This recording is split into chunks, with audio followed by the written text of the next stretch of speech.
And we're live. Welcome back, everyone, to the Fall Channel. The tonight's topic is alternate history, an exploration of the multiverses of fiction. So, this is the third episode that we aired on May 30th, 2025. So, if you're watching this live or in the future, you are encouraged to comment, like, or subscribe, and definitely subscribe. It helps us out in this rapidly increasing world that is full of AI generated content that is not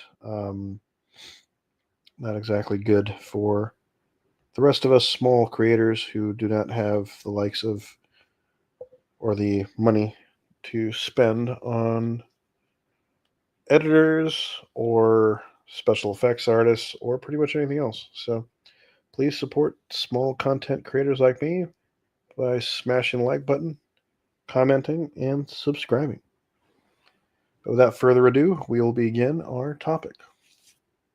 So, alternate history has always been a very, what do you want to call it, fascinating topic for me. I've always loved the idea ever since I was a kid.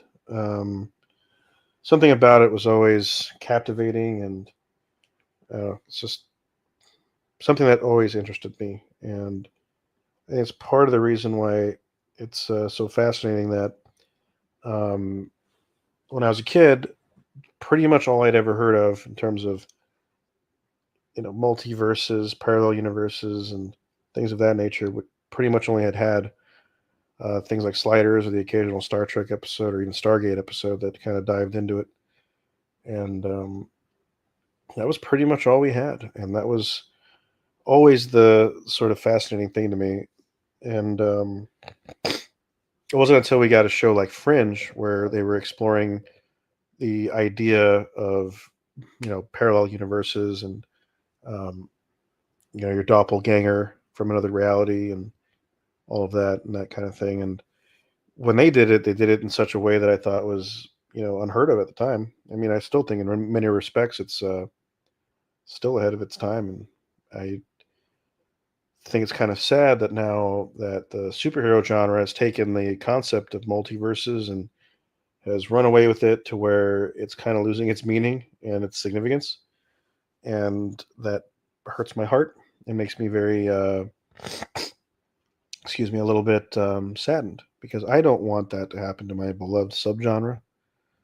Now, alternate history doesn't always mean parallel universes or multiverses or anything like that, but for this specific thing, we're going to kind of dive into the whole scope of it. So, um, we're going to explore a little bit of everything. So, I hope you guys don't mind. Um, I think it'll be worth the trip. So, one of the things I did enjoy that did come out of this Marvel Cinematic Universe was the Loki TV show, which kind of balanced a combination of time travel and the kind of concept of the multiverse, the parallel universes, and stuff like that. And I felt like it did it in a way that was very unique and different, and it wasn't, you know, done in a way that I thought was ineffective or kind of patronizing. And I thought that that alone was fascinating. And the other thing that got me was the movie Everything Everywhere All at Once. That won an Oscar, and I thought it was a great film when I saw it when I viewed it in the theater with my wife. And yeah, that one kind of made alternate realities and multiverses more relatable in a way. And I thought that that's what you really need in order to bring this genre back into the fold and kind of make normal people accept the material in ways that make sense and in ways that aren't so complicated that you need like a doctorate in quantum physics to understand. And that's always the kind of concern with me and my own work, because I don't want people to get lost and get lost in the weeds and not follow along in the story and the emotional journey of whatever character or um, story you've laid out. That's always the concern, because obviously I don't want that to be what happens. I want people to read these things. I want people to watch them. I want people to see these things, because I don't view any form of fiction as simply an escape. I view science fiction, fantasy, and horror as extrapolations in some ways of our fears, of our deepest desires, of our biggest hopes. And I feel like when they get manifested in reality like that in a film, book, or a video game or whatever have you, I think that it makes it a little bit more real, even if it isn't. And yeah, I don't want to get away from that ever. I think it actually benefits us as creators and as fans. And yeah, in addition to Everything Everywhere All at Once, there's a show called Dark Matter, which I hope to watch tonight before the end of the night. And then I think they tried to explore this idea a little bit in the series Constellation, which has now been canceled by Apple TV. So there's that. And then actually, there's a show I was reviewing with Anti-Derivative Jill not long ago called For All Mankind. That is literally an alternate history show, but that show explores the idea that what if the Russians beat us to the moon in 1969? And what does that mean for the space program, the space race, and all of that? And I think the show does a very good job of rendering that in full. And then you had The Man in the High Castle right before that, which was just the one reality, and then it started to dive into other ones. Like you can actually travel to other ones. I don't anticipate that happening for All Mankind. Um, I think their stuff's going to remain fairly grounded in terms of presentation, so I don't see that happening. But and there's been a handful of alternate history style shows the last few years, and I think that there's no shortage of possibilities with it. And even the thumbnail that I created for this specific video kind of shows the scope of the endless possibilities you can end up with in terms of this subgenre. And I remember watching an episode of Love, Death, and Robots where they dive into a storyline. I forget the episode's name, but it basically has to do with there's like an app that will create for you different alternate timelines, and you can kind of explore that. And it's every possibility of like Hitler's life, and yeah, I don't know, it's fascinating and it's hilarious. And oftentimes, I think that people get lost in the weeds with a lot of this science jargon, and I think comedy is the best way to kind of break that out, so that um, you're not locked into that. But I think one of the things I do want to explore in this video is the entire scope of where things will be in just a little bit in terms of the genre.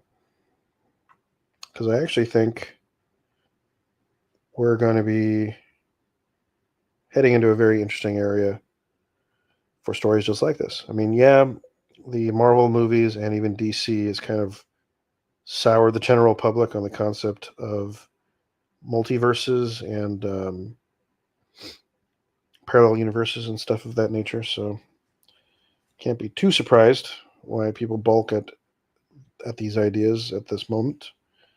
But I have a feeling that things will return to a point that'll be better for it in the long run. So there's that. One day, though, I do plan to take my love of alternate history and alternate worlds and make like a string of museums that are around the country or even around the world, and they would be alternate history themed. And so wherever we put the thing, it would be tied to regional stuff. So you would have the regional story, you'd have the national story, and then you'd have the world story, and that would kind of, you know, you'd walk down different halls. Like there'd be the Hall of You, and you would see different versions of yourself, and that would be interesting, especially now with AI. You can kind of get that done. although it would have to be proprietary so we don't violate somebody's personal image without their consent. So there's that to also consider. And then yeah, no, I would just love to do this kind of thing where every different hall you go through, it's like a different era of history. You do World War II alternate histories, the Confederate alternate histories, do all the alternate histories, and see where things could go. And I think that would be, I think it'd be fun, especially after I visited the Museum of Jurassic Technology, and it kind of made me think that could be done in a meaningful and surprising way. I mean, they have pop-up museums everywhere, and maybe this would be kind of like that, at least at first, and then we can kind of scale it up a bit and then do our own thing with it. But anyway, that's just an idea. So beyond that, um, let's get right into it. So Sliders was a TV show back in the 90s, the mid 90s, like 1995 to 2000. And that show starred um, Jerry O'Connell as Dr. Quinn Mallory, or doctoral student Quinn Mallory. And he was designing a device that could traverse different realities or different timelines. And he would go to different worlds with a group of people, and they would kind of trip out on all the differences. And sometimes the differences were kind of weird and kind of innocuous, and then other differences were more stark and more um, drastic. And the only problem with that show, I think, was that it kind of veered off into um, areas that were a little more esoteric and possibly a little bit too cartoony, if not like comic booky in the worst ways. 'Cause I think toward the end of the series, they introduced the Cro-Mags, and those are kind of designed as like gray alien style beings that have a lot of technology that could destroy us without any issues at all. And I think that's kind of where a lot of audience members kind of fell off. So yeah, I don't think that's going to work too much for most people. But one moment.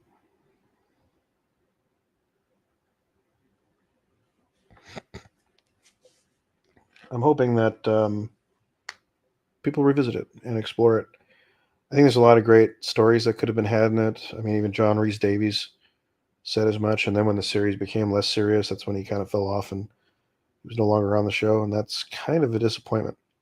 I would love to see a reboot of Sliders and see where they go with it. I would like them to keep it more on the alternate history side. I would prefer if they don't try to drift into the, esoterics, because I think that that's where the series kind of loses people. So I would personally do it in a way that avoided that possibility, if anything. But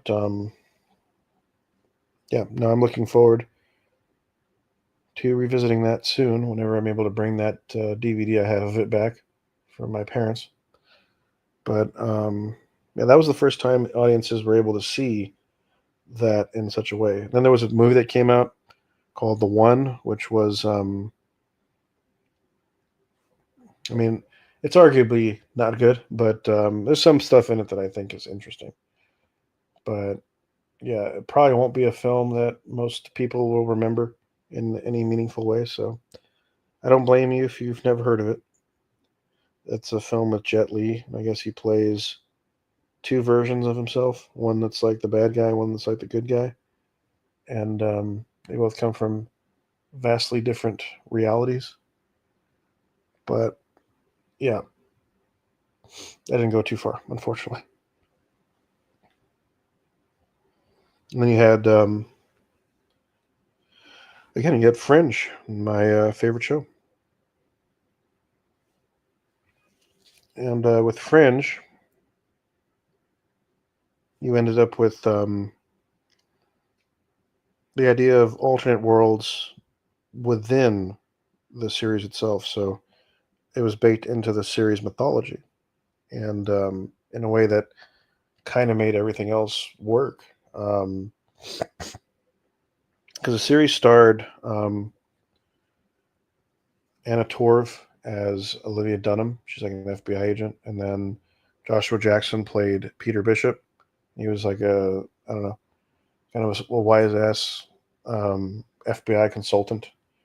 And then you had John Noble play Walter Bishop, the main mad scientist guy. And you find out that different time jumps to the past, or rather, they find out that there's a world beside ours, and so this one version of Walter Bishop's son is dying of some kind of illness, and I guess in this alternate reality, they figured out a way to solve the illness. And so when the prime Walter Bishop's son dies, he realizes that he can make a device to travel to the other timeline and then find the cure. And if I remember correctly, he just decides to keep the kid and sets off the entire story and sets off this war between both realities. Evidently, the alternate Walter, um, he was always kind of the guy who was more interested in being science for science's sake, but doing it in a way that was more um,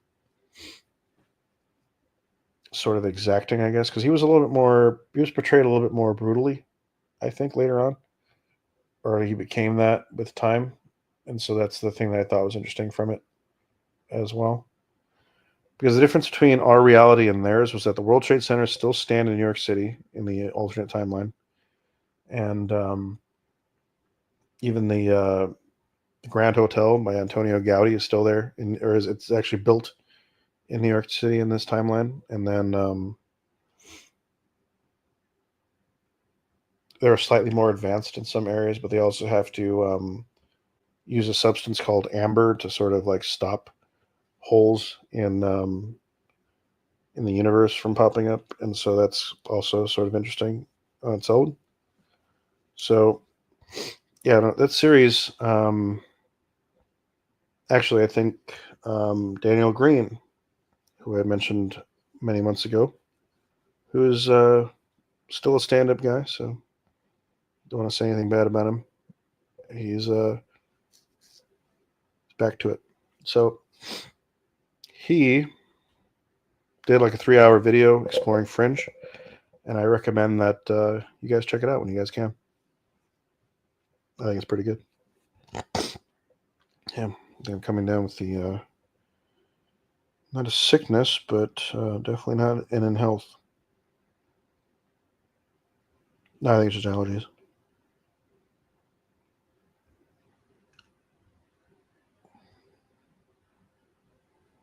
But yeah, with that, we dive into some other topics. So, The Man in the High Castle.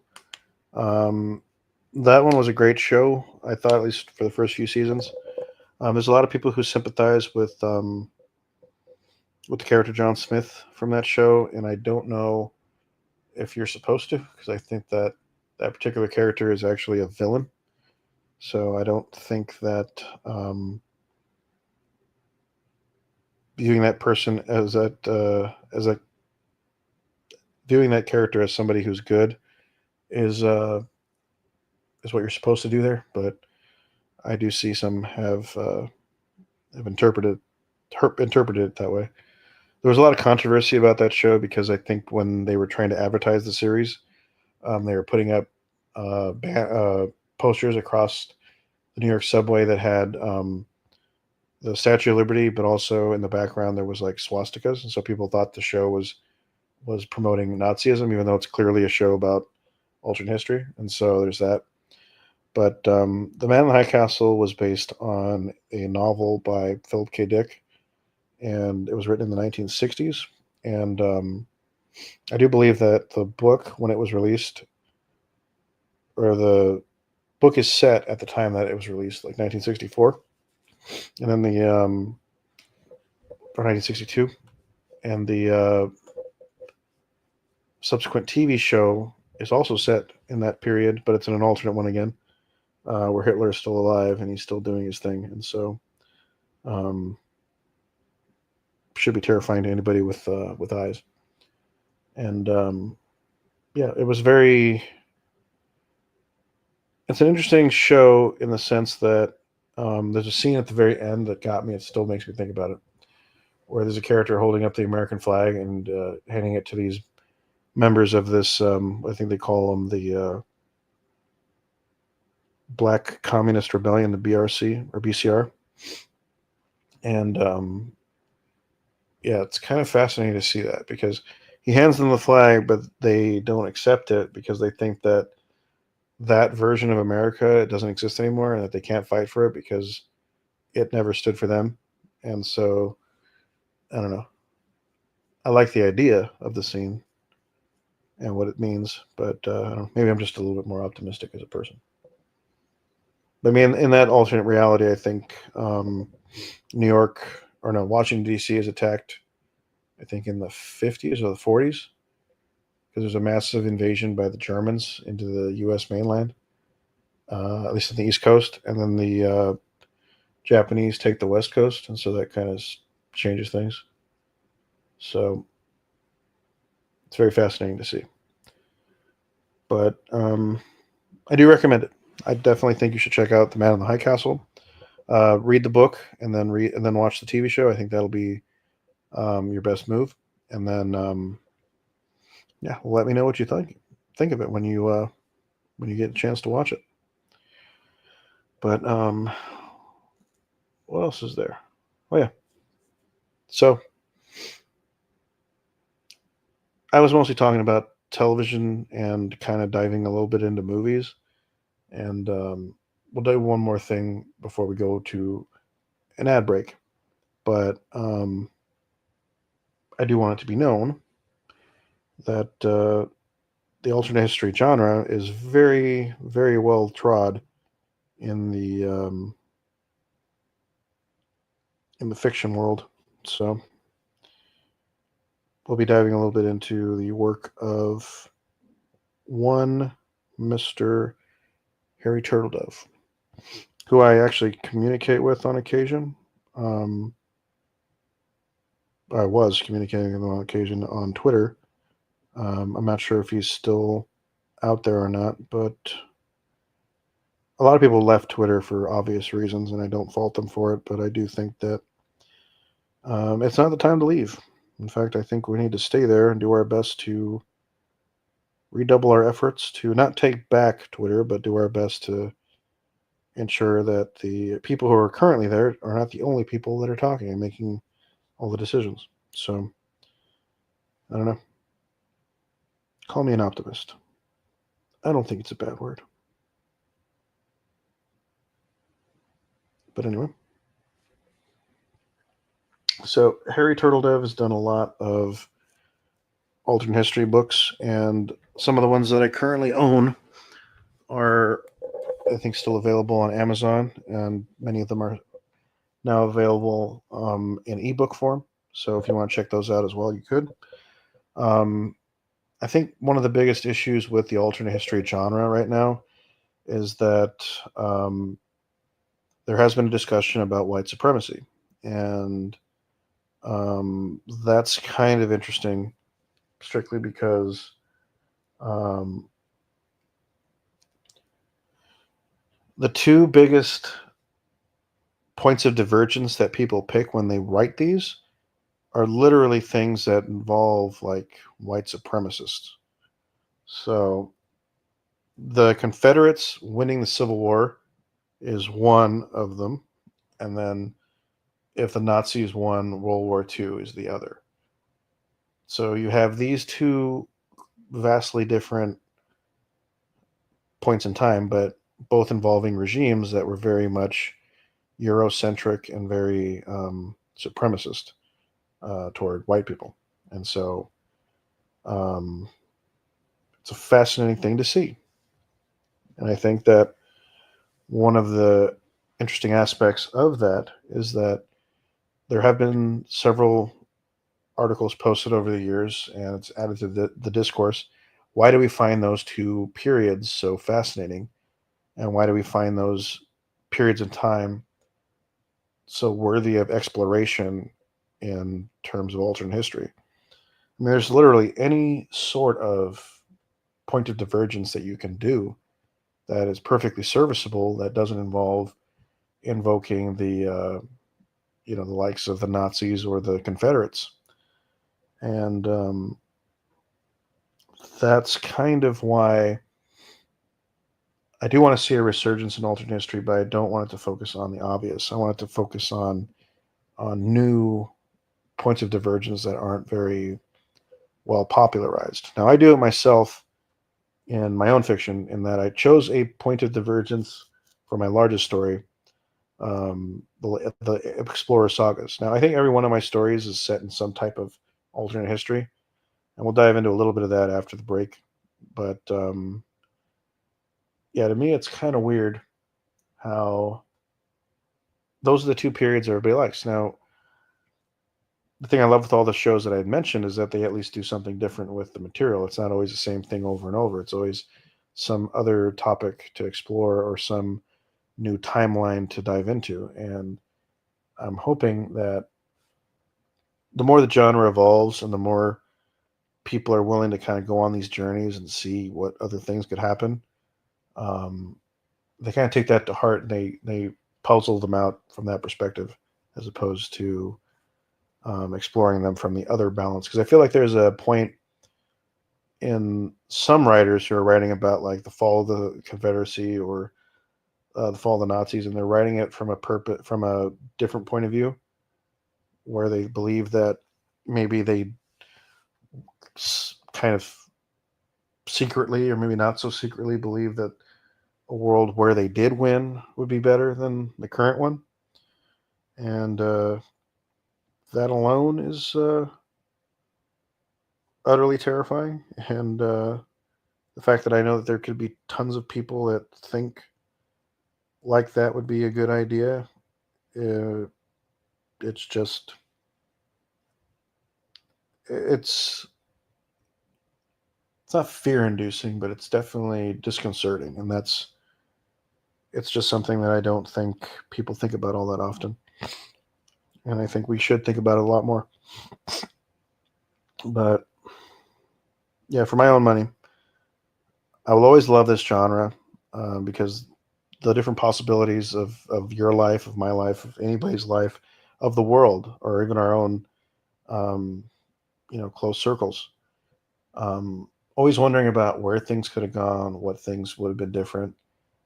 I mean, it really is endlessly fascinating, and it's always going to be endlessly um, an endless curiosity. And I don't think we should walk away from that. I think we should definitely explore more of it, if nothing else, because we want to explore what is possible when we see enough of it um, in the world. So, um, one of the things that I do want to do in my own writing is to explore these alternate histories in ways that I think people will appreciate, and in ways that even people who aren't really that old will understand. So, because I really don't want people to watch or read these things that they feel like they need like a fucking doctorate degree to understand half the stuff I'm talking about. Because even I'll admit, I don't like assigning homework to my readers or my viewers. I'm here to mostly um, provide a entertainment object, but I also want to make sure that while they're being entertained, they're also learning a little bit about the world around them. Now I have time. So this episode of the Fall Channel is brought to you by Vega Aerospace. Vega Aerospace. In space, no one can hear you. And now back to the episode.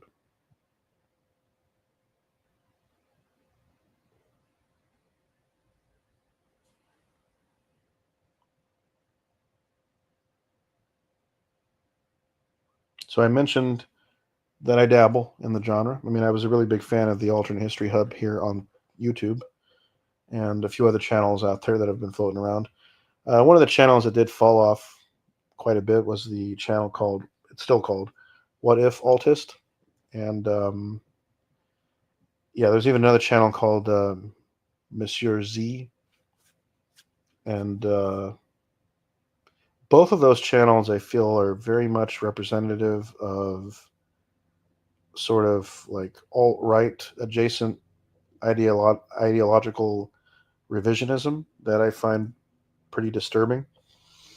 Um, Although I only think Mr. Z is the only one that actually still does alternate history content, whereas What If Altist has kind of left it behind and now strictly just writes things or produces content strictly from a ideological bias point of view, and it is utterly insane to watch.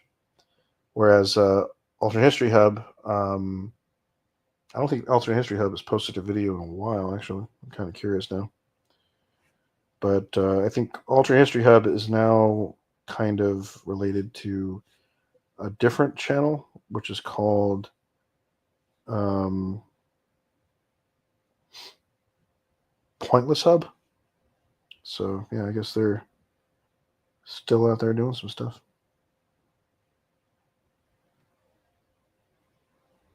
Hmm. No, he's still posting things. I just need to watch them more.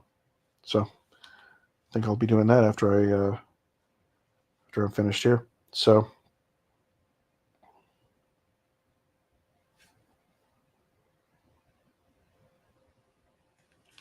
one of the things I do want to write in my own career is, you know, an alternate history that is completely rendered in a way that you have a complete alternate world that feels living and feels like you could travel to it, you could read about it, and you would 100% just be able to live in it and practically. And I don't think anybody's rendered an alternate history quite the way I would do it.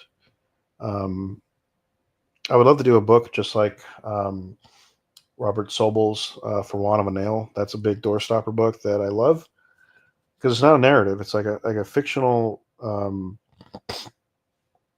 history book, and I would love to do the same thing. No narrative, just it's like raw history information, and I think it's kind of, I don't know, something I would love to do, even as a fake bibliography. That would be fun to do, believe it or not. But yeah, we'll have to see how that works too. I just like to get into the nitty gritty, into the details, into the whole thing to make it feel real. And yeah, I look forward to doing something like that when the time comes. But yeah, the I'll talk about like four different stories I have that dive into um, the alternate history genre, and then kind of close things out with a little bit more of information on where the channel's going after this. I mean, the channel's going nowhere. It's still gonna be here, but we're gonna definitely do our best to succeed with our goal of hitting 1,000 subscribers by the end of this year, and then scaling up from there with the ultimate goal of being 1 million subscribers by the end of 2032. So I think it's going to turn into a situation where we're vastly under promising and we might end up over delivering, but we'll see. This channel is going to be sort of a main thing for a while here, but I don't think we hit revenue or ad revenue until 1,000. So that'll be interesting if we ever do. It might not be a whole lot, but we got to start somewhere. But yeah, so the largest body of work that I currently have is called the Explorer Sagas, formerly From the Earth to the Stars. And in that series, much like For All Mankind, but slightly different, this timeline is one that diverges from our own in 1919 at the Treaty of Versailles. Now, in our reality, the Treaty of Versailles started with kind of went off in a way that was a little different because in that timeline there was more of a drive, or in our timeline there was more of a drive to punish Germany for its actions during World War One, and ultimately there's a lot of theories that would seem to suggest that because of the punitive measures made by the international community on Germany, it led to a series of events that ultimately led to the rise of Hitler and Nazi Germany. And I tend to agree with that interpretation to an extent.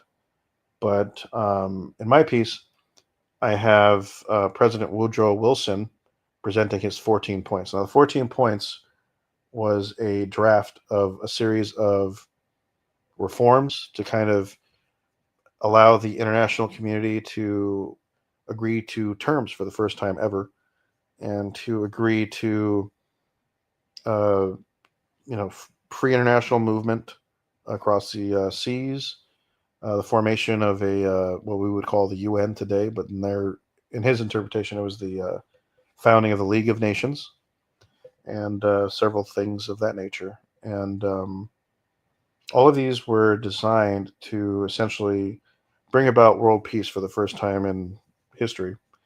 And I do kind of believe that had he been successful in adding the 14 points to the of Versailles, that the world as we see it today would be vastly different, strictly because um, we would have so much more. I mean, the world would be completely different, but we would have so much more technology, so much more peace.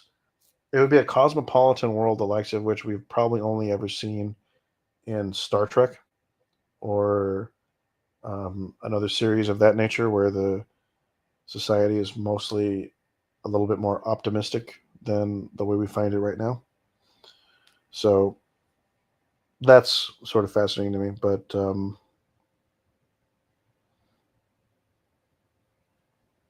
my my thoughts on it are that is that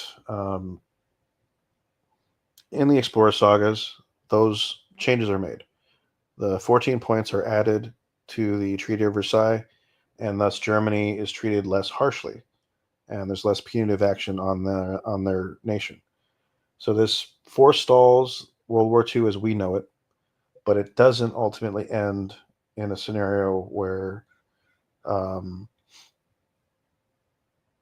there is no World War II. So World War II still happens, but the difference is, and the distinct differences are as follows. So we have Leon Trotsky becoming the leader of the Soviet Union instead of Stalin.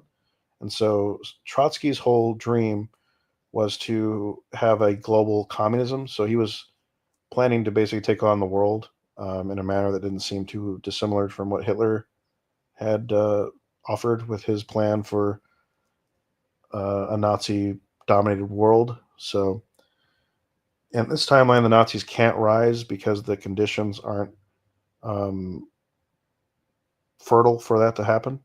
Instead, the Russians are the ones who are the aggressors during World War II. And the European front is them going into Poland from the east.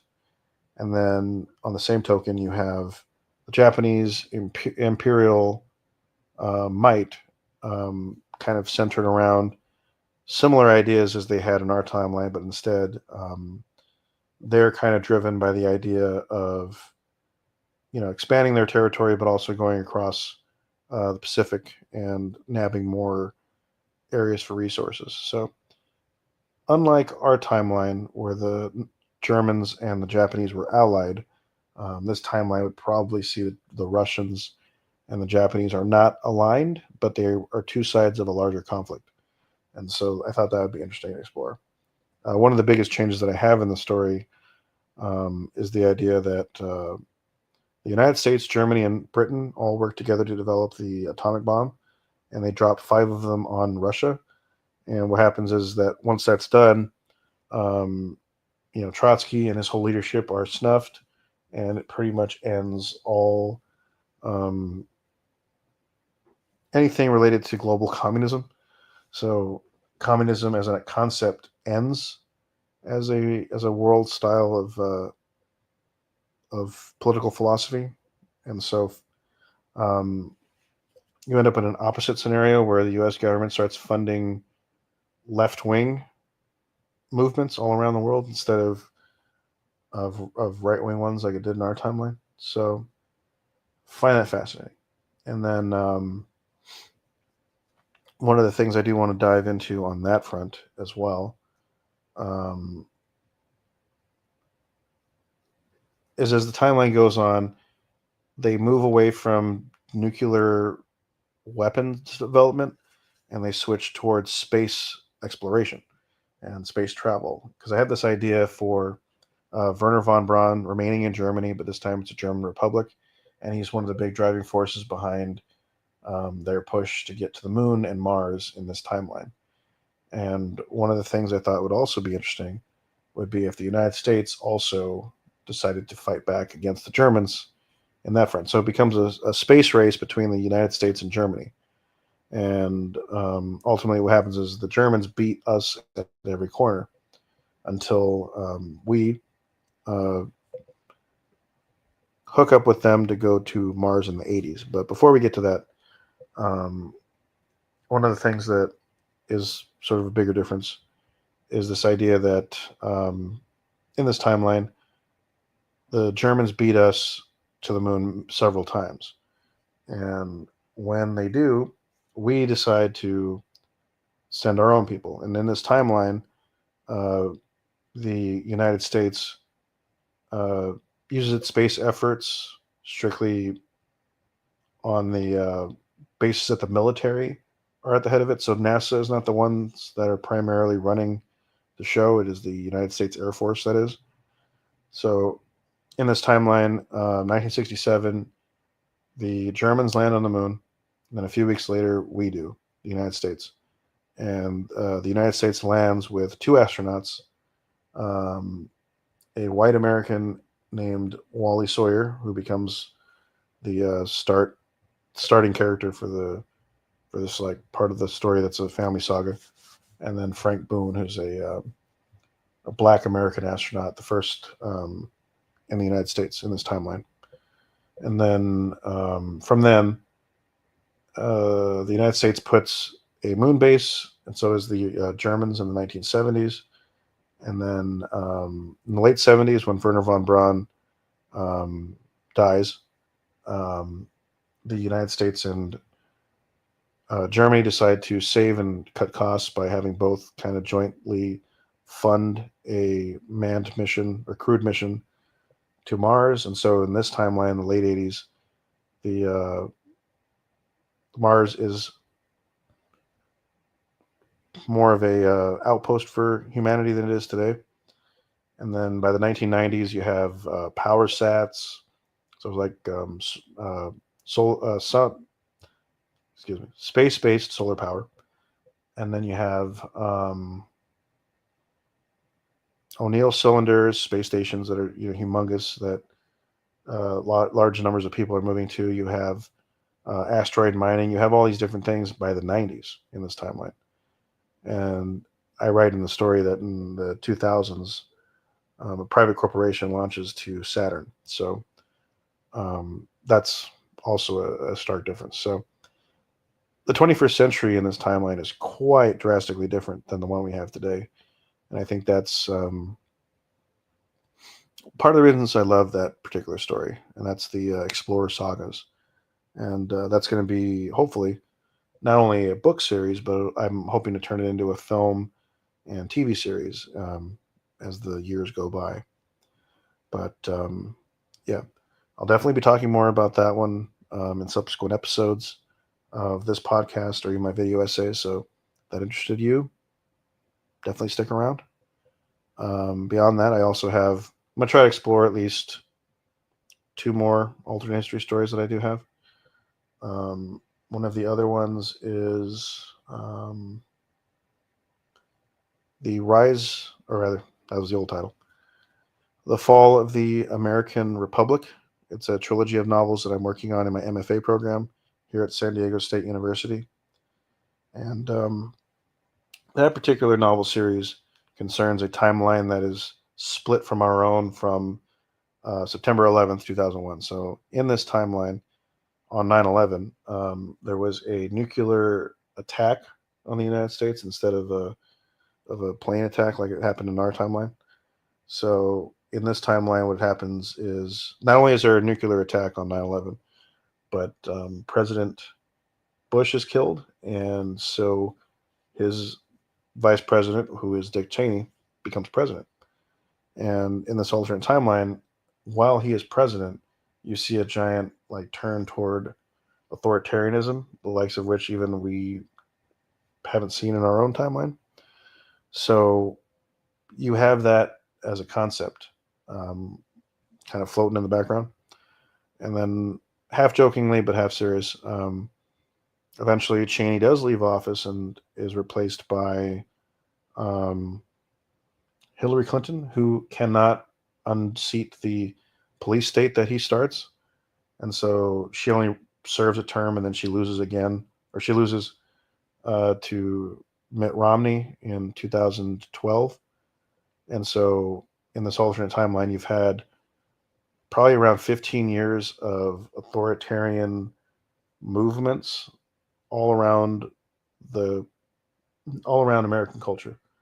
And so the seeds are laid and planted for the rise of an authoritarian state in the United States, the likes of which are just insane by even our standards.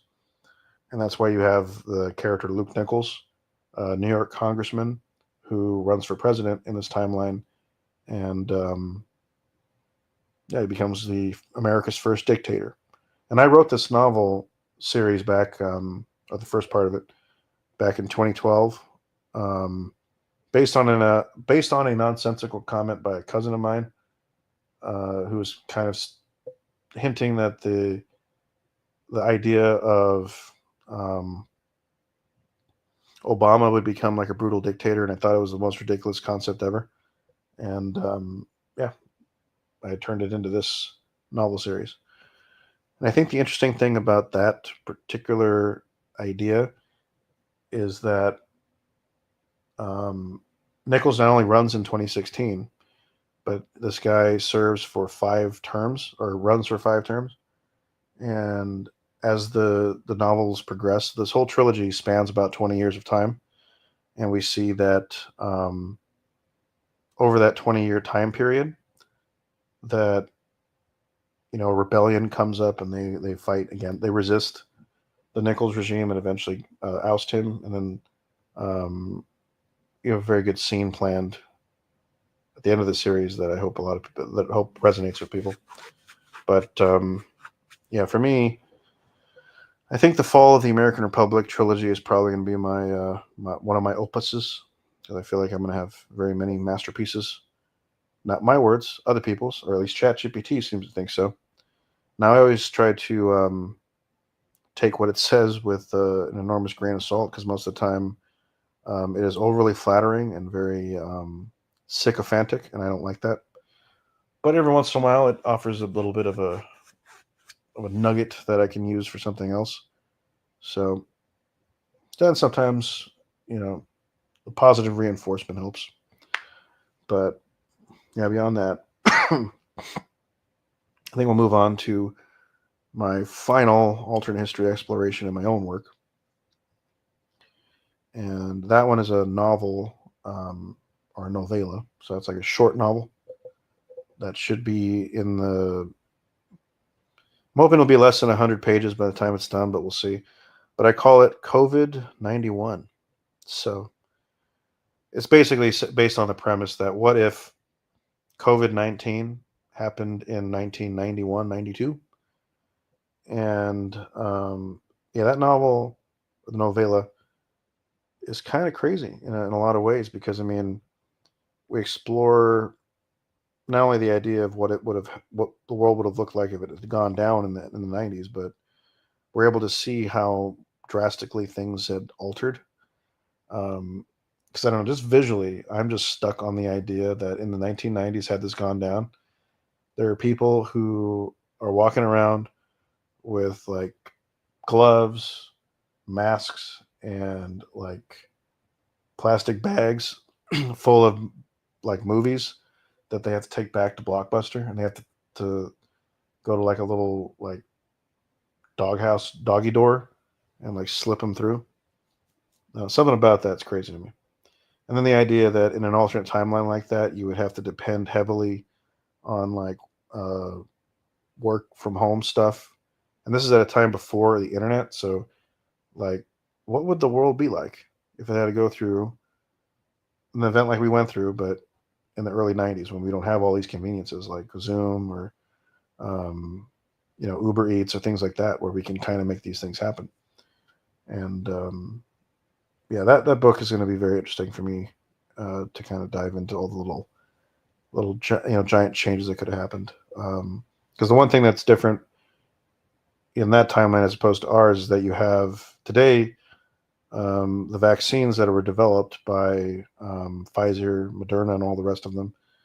They're primarily based on their mRNA vaccines. So that means that they are primarily designed to attack or to train your body without having to use a live virus to attenuate your body, which is unheard of up until today. Now, as many may or may not be aware, the COVID-19 vaccines that we have right now are based on 50-year-old theories about mRNA vaccines and 20 years of research based on um, information we learned from the SARS epidemic in 2003. So these things have, they didn't pop up out of nowhere. They came in at a time that we needed them, and we can thank people in government and in the pharmaceutical industry for getting that done.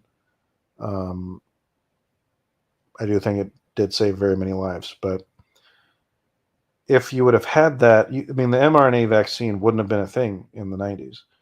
You would have had to have used a live vaccine or live virus vaccine instead. So that meant that in this alternate timeline, there's a potentiality where the vaccines developed at that point would take, because they said that it would take 3 years when the COVID-19 happened to get us to a point where we could actually have some kind of a resistance or a fight against the virus. So in this timeline, you would end up with something that's, I mean, you're adding 2 to 3 years on top of that. So you're talking about 5 to 6 years before a viable vaccine could be developed with 1990s technology. I mean, imagine it. I mean, we were all shut down for almost 2 years. Imagine being shut down for closer to 5 in this alternate timeline. I mean, the world would be a completely different place. And I don't think it would necessarily be better, but it would be insane. I did actually ask ChatGPT to kind of game out what an alternate timeline would look like from that. I wasn't really too impressed with a lot of its answers, and so I kind of had to input my own.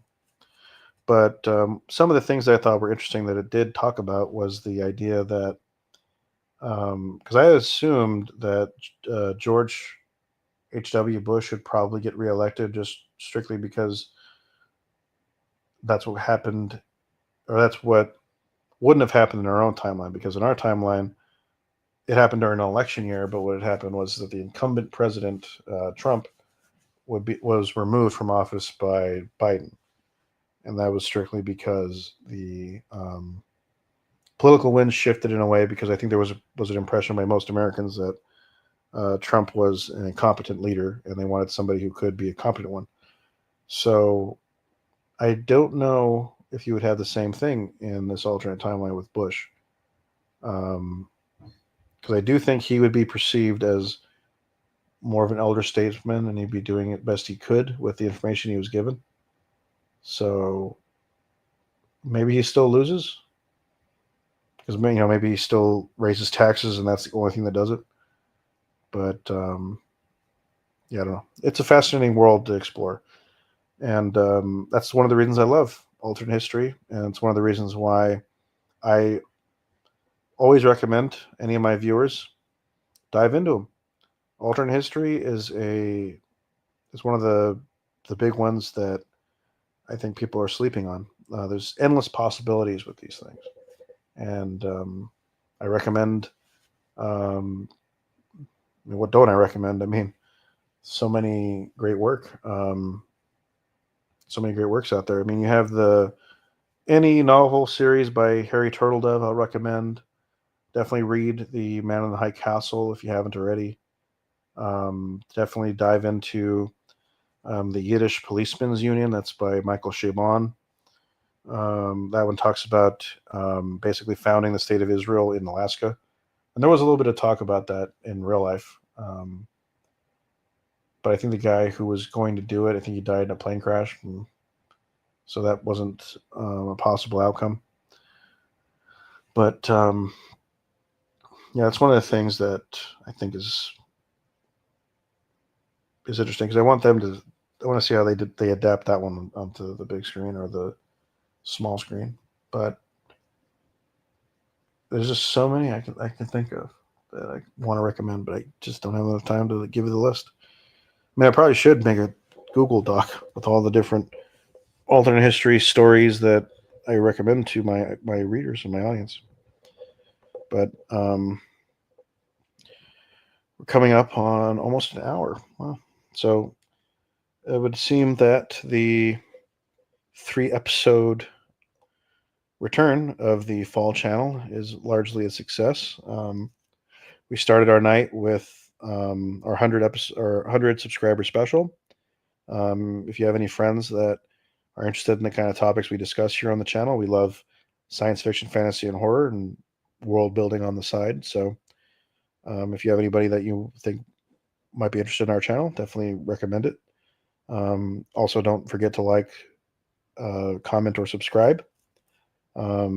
These definitely do help the channel out, especially now that more and more channels will be more AI automated, and that's going to hurt small time creators like me.